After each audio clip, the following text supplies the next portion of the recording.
নমস্কার, আমাদের এই বঙ্গ চাকরি ইউটিউব চ্যানেলে তোমাদের সবাইকে জানাই স্বাগতম। তো বন্ধুরা, আরও একটি অফিসিয়ালি আপডেট অবশেষে অন্নপূর্ণা যোজনার অফিসিয়ালি অ্যাপ্লিকেশন ফর্ম পাবলিশড হয়ে গেছে। এটা কিন্তু অন্নপূর্ণা যোজনার অফিসিয়ালি পোর্টাল রয়েছে।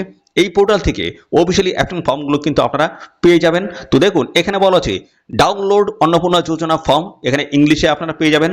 এছাড়াও রয়েছে ডাউনলোড অন্নপূর্ণা যোজনা ফর্ম বাংলা, এখানে বাংলায় কিন্তু অ্যাপ্লিকেশন ফর্ম পেয়ে যাবেন। এছাড়া রয়েছে হিন্দিতে যারা এখানে অ্যাপ্লাই করতে চাইছেন তারাও কিন্তু এখানে সমস্তটাই অ্যাপ্লিকেশন ফর্মগুলো পেয়ে যাবেন।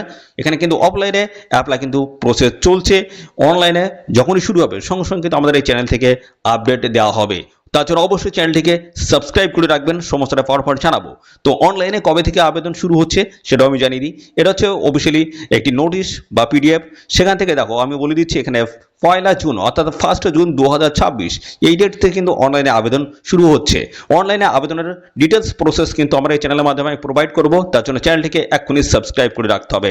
জানাবো কোন কোন ডকুমেন্টস এখানে তোমাদের প্রয়োজন হবে এবং কোন কোন ডকুমেন্টস না হলে এখানে অ্যাপ্লাই করা যাবে না। সমস্ত বিষয়গুলো নিয়ে আমি কিন্তু পরপর স্টেপ বাই স্টেপ জানাবো। তো ভিডিওটি একদমই স্কিপ নয়, তো প্রথম থেকে শেষ পর্যন্ত দেখুন। আর চ্যানেলে যদি নতুন হয়ে থাকুন অবশ্যই চ্যানেলটিকে সাবস্ক্রাইব করে সাথে বেল আইকনটি প্রেস করে রাখবেন। এরকম নিত্য নতুন সমস্ত আপডেট সবার আগে আমাদের এই চ্যানেল থেকে পেয়ে যাবেন। তো চলুন সমস্তটা পরপর স্টেপ বাই স্টেপ দেখিয়ে দিচ্ছি। তো দেখুন, এই হচ্ছে অ্যাপ্লিকেশন ফর্ম। এই ফর্মটা কিন্তু প্রপারভাবে ফিল করতে হবে, রিলেভেন্ট সমস্ত ডকুমেন্টস অ্যাটাচ করে এদের নির্দিষ্ট জায়গায় কিন্তু জমা করতে হবে। অর্থাৎ সেটা পঞ্চায়েত হোক, বিডিও অফিস হোক, যেখানে জমা করার কথা বলা হবে সেই জায়গায় কিন্তু জমা করতে হবে। ওকে, তো কি বলা আছে দেখে নেওয়া যাক। অন্নপূর্ণা যোজনা পারিবারিক তথ্য সংগ্রহের ফর্ম। তো পরিবারের ডিটেলসটা কিন্তু এখানে ফিল করতে হবে। কি কি করতে হবে সমস্তটা দেখে নাও। তো কতে বলা হচ্ছে পারিবারিক পরিচয়, পরিবারের সমস্তটা কিন্তু ডিটেলসে ফিল করতে হবে, বারবার বলছি। তো এখানে বলা হচ্ছে 1 নম্বরে পরিবারের প্রধানের নাম, হেড অফ দ্য ফ্যামিলি যিনি রয়েছেন তার নামটা, পুরো নামটা কিন্তু এই ঘরটা লিখতে হবে, যেটা আধার কার্ড রয়েছে আধার কার্ড অনুযায়ী কিন্তু সেই নামটা লিখতে হবে। 2 নম্বরে বলেছে জন্ম তারিখ, এখানে দিন মাস বছর হিসেবে কিন্তু জন্ম তারিখটা লিখতে হবে। পরিবারের প্রধানের লিঙ্গ, তিনি পুরুষ না মহিলা অবশ্যই কিন্তু এখানে টিকমার্ক করে দেবেন। এবং সাথে রয়েছে পরিবারের প্রধান হেড অফ দ্য ফ্যামিলি যিনি রয়েছেন তার আধার নাম্বারটা কিন্তু আধার কার্ড নাম্বারটা এখানে দিতে হবে। 5 নম্বর হচ্ছে ডিজিটাল রেশন কার্ডের পারিবারিক আইডি নাম্বারটা এখানে দিতে হবে। এবং 6 নম্বর বলেছে পরিবারের সদস্য সংখ্যা কতজন, বর্তমানে 4 জন হোক 5 জন হোক সেটা কিন্তু এখানে অবশ্যই কিন্তু লিখে জানাতে হবে। 7 নম্বরে রয়েছে ঠিকানা, ডিটেলস অ্যাড্রেসটা কিন্তু ফিল করতে হবে, যে অ্যাড্রেসে আপনি এখন বর্তমানে বসবাস করছেন সেই অ্যাড্রেসটি কিন্তু ডিটেলসে কিন্তু ফিল করতে হবে। তো 8 নম্বরে রয়েছে যোগাযোগ নাম্বার, অর্থাৎ মোবাইল নাম্বারটা কিন্তু এই ঘরটা বসিয়ে দিতে হবে, যেটা বলা হচ্ছে পরিবারের প্রধানের আধার নং সংযুক্ত মোবাইল নাম্বারটা কিন্তু এখানে দিতে হবে। অর্থাৎ আধারের সাথে যে মোবাইল নাম্বারটা যুক্ত রয়েছে সেই মোবাইল নাম্বারটা কিন্তু দিতে হবে পরিবারের প্রধান যিনি রয়েছেন। ওকে, 9 নম্বরে বলেছে নাম, জন্ম তারিখ, লিঙ্গ, পরিবারের প্রধানের সঙ্গে সম্পর্ক, আধার নাম্বার, এটা কিন্তু সমস্তটা পরপর দিতে হবে, যেটা বলা হচ্ছে পরিবারের সকল সদস্যের কিন্তু এটা দিতে হবে। তো দেখুন, এখানে পরিবারের যারা যারা রয়েছে, মনে করেন 4 জন রয়েছে, 4 জনের পরপর কিন্তু এভাবে ফিল করতে হবে। সদস্য নাম্বার 1, তার নাম দিতে হবে, জন্ম তারিখ দিতে হবে, লিঙ্গ দিতে হবে অর্থাৎ ছেলে না মেয়ে, তারপর সম্পর্ক কি রয়েছে, বাবা হোক মা হোক তার সাথে কি সম্পর্ক রয়েছে সেটা দিতে হবে, আধার নাম্বারটা এগোরা বসাতে হবে। এখানে সদস্য নাম্বার 1, সদস্য নাম্বার 2, ঠিক আছে, এখানে 2 জন 3 জন ছেলে মেয়ে যাই থাকুক না কেন সমস্তটাই কিন্তু পরপর ফিল করতে হবে এইভাবে।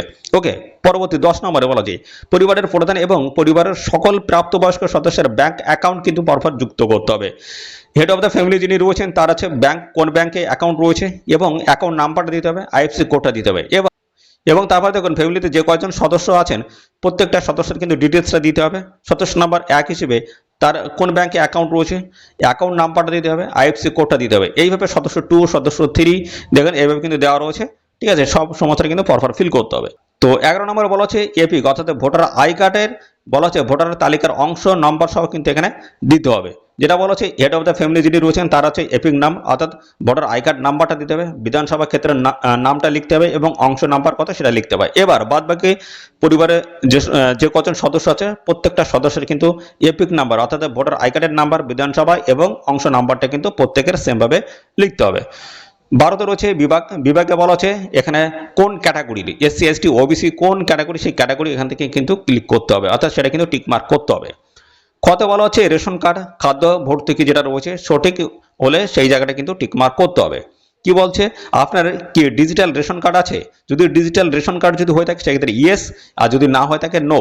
তো ইয়েস যদি হয়ে থাকে সেক্ষেত্রে কিন্তু 2 নম্বর বলছে যদি হ্যাঁ হয় তবে কার্ডের ধরন উল্লেখ করতে হবে, কোন টাইপের কার্ড আপনার কাছে আছে সেই ঘরটাতে কিন্তু টিকমার্ক করতে হবে।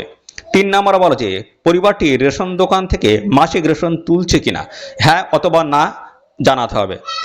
গত বলা হচ্ছে সম্পদ, সম্পদ কি কি আছে সেগুলো কিন্তু সঠিকভাবে জানাতে হবে টিকমার্ক করে। বাড়ির ধরন, আপনার বাড়িতে কি 3 বা তার বেশি পাকা ঘর রয়েছে, যদি হয়ে থাকে সেক্ষেত্রে হ্যাঁ, যদি না হয়ে থাকে না। পরিবারটি জমির মালিকানা। 2 নম্বরে বলছে পারিবারিক জমির মালিকানা, হ্যাঁ অথবা না দিয়ে কিন্তু লিখতে হবে, এবং যদি হ্যাঁ হয়ে থাকে সেক্ষেত্রে কিন্তু এগুলো ডিটেলসে কিন্তু দিতে হবে।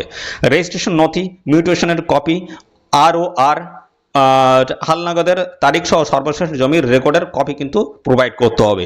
3 নম্বরে বলছি পরিবারের সকল সদস্যের মোট জমির পরিমাণ কতটা রয়েছে শতকে কিন্তু এখানে ডিটেলসে কিন্তু লিখতে হবে। এবং ডান দিকে বলা হচ্ছে রেজিস্ট্রেশন নথি, সর্বশেষ আর জমির নথি কিন্তু এখানে, অর্থাৎ সেই ডকুমেন্টসটা কিন্তু শো করতে হবে। 4 নম্বরে বলছে যানবাহন, আপনি বা পরিবারের কোনো সদস্য কি অবাণিজ্যিক মোটর চালিত 4 চাকা গাড়ি আছে, যদি হয়ে থাকে, যদি থাকে সেক্ষেত্রে হ্যাঁ অথবা না দিয়ে কিন্তু লিখতে হবে। যদি থাকে সেক্ষেত্রে কিন্তু গাড়ির সংখ্যা উল্লেখ করতে হবে, গাড়ি কটি আছে এবং গাড়ির রেজিস্ট্রেশন নাম্বারটা উল্লেখ করতে হবে। এছাড়াও দেখো এখানে গাড়ির মডেল নাম্বারটা কিন্তু উল্লেখ করে দিতে হবে। 5 নম্বরে পারিবারিক ভিত্তিক সদস্যের স্বাস্থ্য বীমা, যদি স্বাস্থ্য বীমা থাকে হ্যাঁ, যদি না থাকে না। যদি থাকে সেক্ষেত্রে সরকারি না বেসরকারি এবং বীমার অঙ্ক কত এবং প্রিমিয়াম বিবরণটা সেখানে কিন্তু ডিটেলসটা কিন্তু দিতে হবে। এবং বাড়িতে বাদবাকি যে সমস্ত সদস্য আছে তাদের সদস্যের প্রত্যেকের কিন্তু সরকারি বা বেসরকারি স্বাস্থ্য বীমা অথবা আছে বীমার অঙ্ক কত, প্রিমিয়াম বিবরণ কত, সেগুলো ডিটেলসটা কিন্তু এখানে ফিল করে দিতে হবে প্রত্যেকটা সদস্যের যদি থাকে। তারপর রয়েছে ঘতে আয় এবং পেশা রয়েছে, কোনো সদস্য কি আয়কর বা পেশাগত কর প্রদান করেন, যদি কর প্রদান করে থাকে অর্থাৎ ট্যাক্স যদি পে করে থাকে সেক্ষেত্রে হ্যাঁ, যদি না করে থাকে না লিখতে হবে। পরিবারের সদস্যের প্যান কার্ড যদি থাকে সেক্ষেত্রে অবশ্যই এখানে কিন্তু লিখতে হবে। হ্যাঁ যদি লেখেন সেক্ষেত্রে কিন্তু এখানে পরপর কিন্তু লিখতে হবে। যেমন হেড অফ দ্য ফ্যামিলি যিনি রয়েছেন তার নাম এবং প্যান কার্ড নাম্বার, প্রত্যেকের কিন্তু নাম এবং প্যান কার্ড নাম্বার কিন্তু দিতে হবে বাদবাকি সদস্য যদি থাকে। কর্মসংস্থানের ধরন, এখানে বলা হচ্ছে পরিবার প্রধান অর্থাৎ হেড অফ দ্য ফ্যামিলি যিনি রয়েছেন তিনি কি সরকারি চাকরির সাথে যুক্ত আছে, বেসরকারি, কী ধরনের কাজ করেন সেটা কিন্তু উল্লেখ করতে হবে। এবং সাথে কিন্তু এখানে বলা হচ্ছে ডান দিকে এই জায়গাটা সবচেয়ে উপযুক্ত ঘরে টিক চিহ্ন দিতে হবে, যদি থাকে প্রয়োজনীয় নথি এবং স্বঘোষণা কিন্তু জমা দিতে হবে এর সাথে, এই অ্যাপ্লিকেশন ফর্মের সাথে। তো সদস্য নাম্বার 1 কিন্তু সেম প্রসেস বলা হচ্ছে কী ধরনের কাজ করা হয়, অর্থাৎ বাদবাকি সদস্য যারা রয়েছেন বাড়িতে তারা সরকারি বেসরকারি কী ধরনের কাজ করে সেটা কিন্তু জানাতে হবে এবং তার উপযুক্ত যদি থাকে সেক্ষেত্রে উপযুক্ত প্রমাণ কিন্তু দিতে হবে। 4 নম্বরে বলছি পরিবারের শিক্ষিত প্রাপ্তবয়স্ক সদস্যদের সংখ্যা এবং পরিবারের অশিক্ষিত প্রাপ্তবয়স্ক সদস্যদের সংখ্যা কি রয়েছে, শিক্ষিত প্রাপ্তবয়স্ক সদস্য সংখ্যা কতজন এবং অশিক্ষিত প্রাপ্তবয়স্ক সংখ্যা কতজন সেটা কিন্তু এখানে সংখ্যায় কিন্তু লিখতে হবে। ঠিক আছে, যেটা বলা হচ্ছে এখানে পরিবারের সকল শিক্ষিত প্রাপ্তবয়স্ক সদস্যদের সর্বোচ্চ শিক্ষাগত যোগ্যতা এখানে কিন্তু প্রদান করতে হবে।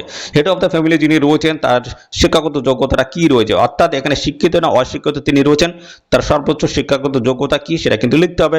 বাদবাকি ক্ষেত্রে সদস্য 1 সদস্য 2 সমস্তটা কিন্তু পরপর এভাবে লিখতে হবে। বাদবাকি যে সমস্ত সদস্য ব্যক্তিবর্গ রয়েছেন বাড়িতে তারা শিক্ষিত না অশিক্ষিত এবং তাদের সর্বোচ্চ শিক্ষাগত যোগ্যতা কি রয়েছে সমস্তটা পরপর কিন্তু ফিল করতে হবে। 5 নম্বরে বলা হচ্ছে কোনো সদস্য কি কোনো সাংবিধানিক পদ, মন্ত্রী, সাংসদ, বিধায়ক, পৌরস্থানীয় সংস্থা এবং পঞ্চায়েত সংস্থার প্রাক্তন বা বর্তমান ধারক বাহক যদি হয়ে থাকেন কেউ একজন সেক্ষেত্রে হ্যাঁ, যদি না হয়ে থাকে সেক্ষেত্রে নাতে ক্লিক করতে হবে। যদিও হয়ে থাকে যিনি এই পদে রয়েছেন তার সদস্য নাম্বারটা কিন্তু দিতে হবে এবং প্রয়োজনীয় সহায়ক নথি থাকলে সেগুলো কিন্তু জমা দিতে হবে। 6 নম্বরে বলেছে কোনো সদস্য কি সরকারি পেনশনভোগী, যদি হয়ে থাকে হ্যাঁ লিখতে হবে, যদি না হয়ে থাকে না। যদি হয়ে থাকে সেক্ষেত্রে কিন্তু তার সদস্য নাম্বারটা কিন্তু দিতে হবে কোন সদস্যের। এবং 7 নম্বর হচ্ছে কোনো সদস্য কি জিএসটি অধীনে কি নিবন্ধন রয়েছেন বা আছেন, যদি হয়ে থাকে হ্যাঁ এবং জিএসটির নাম্বারটা কিন্তু এখানে ফিল করতে হবে যদি হ্যাঁ হয়ে থাকে। 8 নম্বরে বলা হচ্ছে পরিবারের মোট বার্ষিক আয়, বছরের মোট আয় কত একটা পরিবারের, সেই পরিবারের মোট আয় কত সেটা কিন্তু এখানে লিখে দিতে হবে, বছরের মোট আয় কত। তারপর হচ্ছে উমতে অনন্য পরিচয় বা নথি, সিএএ আবেদনের বর্তমান অবস্থা যদি থাকে বা কি অবস্থায় রয়েছে সেটা কিন্তু জানাতে হবে। তো এখানে পরিবারের প্রধান প্রযোজ্য নয়, আবেদন করা হয়েছে যদি হ্যাঁ হয় আবেদন নাম্বারটা কিন্তু দিতে হবে, ইস্যু করা হয়েছে যদি হ্যাঁ হয় তাহলে সার্টিফিকেট নাম্বারটা কিন্তু দিতে হবে। ঠিক আছে, যদি এখানে সি এর বর্তমান অবস্থায় কিন্তু জানানোর কথা বলা হয়েছে, বাদবাকি সদস্যের ক্ষেত্রে কিন্তু সেটাই জানানো হয়েছে কোন অবস্থায় আছে। ঠিক আছে, এবং দেখো তো দেখুন 2 নম্বর বলা হচ্ছে অন্যান্য কিষাণ ক্রেডিট কার্ড যদি থাকে, কেসিসি এরকম কার্ড যদি কোনো রকমের থাকে, সেক্ষেত্রে পরিবারের প্রধান যিনি রয়েছেন তার নাম্বারটা কিন্তু দিতে হবে, আইডি নাম্বার দিতে হবে, যে তারিখে ইস্যু করা আছে সেই তারিখটা এখানে দিতে হবে। বাদ বাকি সদস্যের ক্ষেত্রে কিন্তু সেমভাবে কিন্তু লিখতে হবে। এবং তারপরে বলা হচ্ছে এসআইআর 2026-এ নাম বাদ পড়ে থাকে, তবে মামলাটি ট্রাইব্যুনালে বিচারাধীন কিনা সেই বিষয়ে জানার জন্য কিন্তু অবশ্যই এটা প্রযোজ্য নয়, বা না, বা হ্যাঁ হ্যাঁ হয়, তার মামলার বিবরণ সমস্তটা কিন্তু পরপর এভাবে কিন্তু ডিটেলসে কিন্তু ফিল করে দিতে হবে। তো সদস্য 1, 2 এভাবে সমস্ত দেওয়া রয়েছে, প্রত্যেকটা সদস্যের কিন্তু ডিটেলসে জানাতে হবে। তারপর বলছে সামাজিক মর্যাদা এবং নির্ভরশীল ব্যক্তিগণ বিদ্যালয়ে অধ্যয়নরত পরিবারের সকল শিশু বিবরণ, অর্থাৎ এখানে শিশুর সংখ্যা 1 রয়েছে, শিশুর নাম লিখতে হবে, শ্রেণী লিখতে হবে, বিদ্যালয়ের নাম লিখতে হবে, ধরন লিখতে হবে, বেসরকারি না সরকারি বিদ্যালয়, সেটা কি টাইপের বিদ্যালয় সেটা কিন্তু লিখতে হবে, জানাতে হবে। এবং বাদবাকি সদস্যের ক্ষেত্রে কিন্তু একইভাবে কিন্তু লিখতে হবে, ঠিক আছে, যদি থাকে। শিশুদের টিকাকরণের বর্তমান অবস্থা, এখানে বলা হচ্ছে শিশু সদস্য সংখ্যা 1, হ্যাঁ টিকাকরণ শুরু হয়েছে, সম্পূর্ণ হয়েছে। 2তে বলা হচ্ছে টিকাকরণ করা হয়নি, যেটা হয়েছে না হয়েছে সেটা কিন্তু জানাতে হবে। এবং এখানে শিশু সদস্য 2, 3 এইভাবে রয়েছে, পরপর যদি থাকে সেগুলো কিন্তু ফিল করতে হবে। সরকারি প্রকল্পের আওতা সুবিধা, আপনি কি কোনো সরকারি প্রকল্পের সুবিধা ডিবিটির মাধ্যমে পাচ্ছেন? যদি পেয়ে থাকেন সেক্ষেত্রে হ্যাঁ লিখতে হবে, যদি না পেয়ে থাকেন সেক্ষেত্রে না লিখতে হবে। এবং বাদবাকি যদি কোনো প্রকল্প যদি পেয়ে থাকেন সেই প্রকল্পের নাম কিন্তু এখানে লিখতে হবে, উল্লেখ করতে হবে কিন্তু, ঠিক আছে। বাদবাকি সদস্য যারা রয়েছে তারাও যদি পেয়ে থাকে সেক্ষেত্রে কিন্তু তাদের ডিটেলসটা কিন্তু লিখতে হবে, ওকে। আর এখানে দেখো এসআইআর যদি বাদ দেওয়া হয় সেক্ষেত্রে তার কারণটা কিন্তু এখানে উল্লেখ করতে হবে। এর পরবর্তী রয়েছে ঘোষণা এবং সম্মতি। তো এখানে যেটা ঘোষণা করা হয়েছে সেটা হচ্ছে এই যে ফর্মটা ফিল করা হলো সেটা হচ্ছে নিজের সম্মত, অর্থাৎ কোনো রকম মিথ্যা বা কোনো রকমের ভুল ইনফরমেশন দেওয়া হয়নি সেই বিষয়ে কিন্তু একটা ডিক্লারেশন কিন্তু এখানে নেওয়া হয়েছে, এবং এখানে সম্মত সেটা টিকমার্ক করতে হবে, এখানে সিগনেচার করতে হবে, ঠিক আছে। এইভাবে কিন্তু সমস্তটা দেওয়া রয়েছে। এবং এখানে শুধুমাত্র সরকারি ব্যবহারের জন্য নিচের এই অংশটা কিন্তু সরকারি যারা রয়েছেন অফিসার তারাই কিন্তু এটা ফিল করবে, ঠিক আছে, এখানে সিগনেচার করে দেবে, স্বাক্ষর করে দেবে, ঠিক আছে। তো এই ফর্মটা কিন্তু এইভাবে প্রপারভাবে ফিল করতে হবে। কোনো জায়গায় বুঝতে যদি অসুবিধা হয় অবশ্যই এক্ষুনি কিন্তু কমেন্ট করবেন, ঠিক আছে, এক্ষুনি কমেন্ট করবেন। অনলাইনে ফর্ম ফিল আপের ভিডিও কিন্তু আসবে খুব তাড়াতাড়ি, তার জন্য অবশ্যই চ্যানেলটিকে সাবস্ক্রাইব করে রাখতে হবে। আর এই ভিডিওটি আপনার প্রিয় যে সমস্ত বন্ধু বান্ধব রয়েছে তাদের মধ্যে বেশি বেশি পরিমাণে শেয়ার করে দিতে হবে।